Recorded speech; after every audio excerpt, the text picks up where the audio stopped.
Tom Brady is still Tom Brady, but how's he going to do against the stout Baltimore Ravens defense? Welcome into Hot Reads. I'm Tom Vandervoort, here to talk with Hall of Fame quarterback Troy Aikman about this weekend's AFC Championship game, where the Baltimore Ravens visit the New England Patriots. And we know a classic kind of offense versus defense confrontation, the potent New England offense, the very stout Baltimore defense. But I was kind of wondering if we looked at the other side of the ball, sort of the weaknesses of these teams. Do you think it cuts either way when you look at the Ravens offense versus the Patriots defense? Well, I think it's a good question, and I think it's going to be interesting to really kind of see how this thing shakes out. You know, the defense for New England has had some problems throughout the season. Played pretty well last week. Of course, Denver, a little bit different style offense. You know, they got the rushing yards, but they're not going to throw the ball the way some teams are capable. I think that if you look at this game, I mean, the matchup, as you said, that everybody's going to be focused on is how does this New England offense,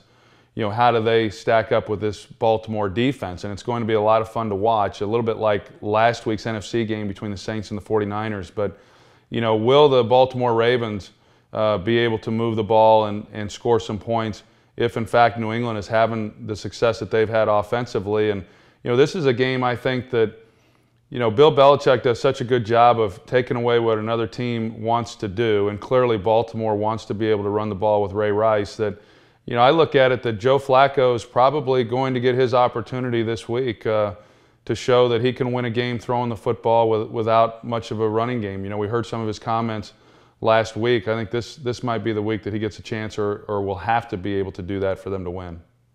Yeah, it should be interesting. And the other interesting thing about New England is what they did last week with tight end Aaron Hernandez, putting him in the backfield. He ended up with 61 yards rushing, which led the team. Can you talk to us a little bit about putting in a wrinkle this late in the year, either for a specific game or for the playoffs, what that process is like? Do the players have input, and how challenging is that kind of thing to do? Well, the players have input just from the fact that they have skills and abilities, but in New England, then that staff will evaluate that and then utilize players as they see fit. A lot of times you would think that, such a move is only capable of happening because this was a team that had a bye week, so they had time to work on those things, and certainly that helped. But over the years, we've seen Bill Belichick do some different things within a week's period of time.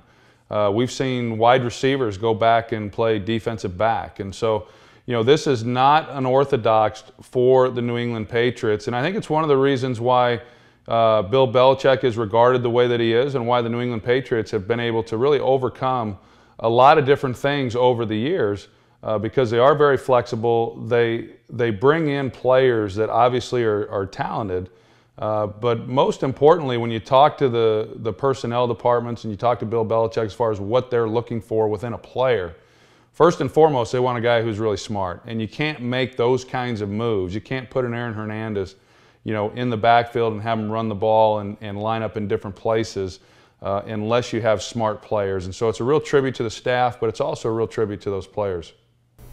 And finally, I just have to ask you about Tom Brady. Some of those throws he made last week, I was just shaking my head. How is he playing right now? It just seems like such at the top of his game, and appears to be highly motivated to get that 4th championship.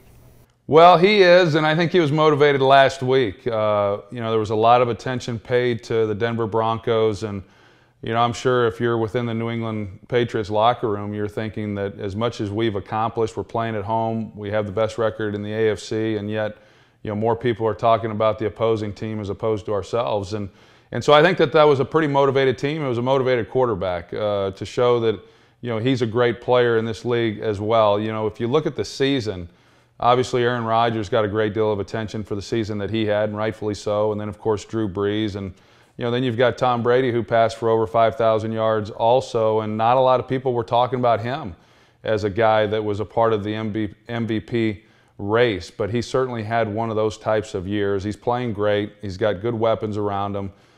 He works hard at it. I've been a big fan of Tom Brady's for a long, long time. I like the way he goes about it during the week. I like the way that he plays on Sundays, and he's a great ambassador to this football game. Hard not to like Tom Brady, and I know you're not calling this game, so who do you like in this thing, Troy? Well, I expect it to be a great game, and I'm hopeful that it is. It's good for the league whenever we get great matchups like this, especially in a conference championship game. And having said that, I think that you could look at the team's weaknesses and make an argument. I think at the end of the day, it's hard to imagine somebody coming into Foxborough and beating the New England Patriots on their turf. We saw the New York Giants do it earlier in the year. Tom Brady just does not lose. They're at Gillette Stadium, and I anticipate that they'll play well. He'll play well, and I expect the Patriots to win this game. All right, Troy, thanks, man. We'll be back with you in just a bit to talk about the NFC Championship game.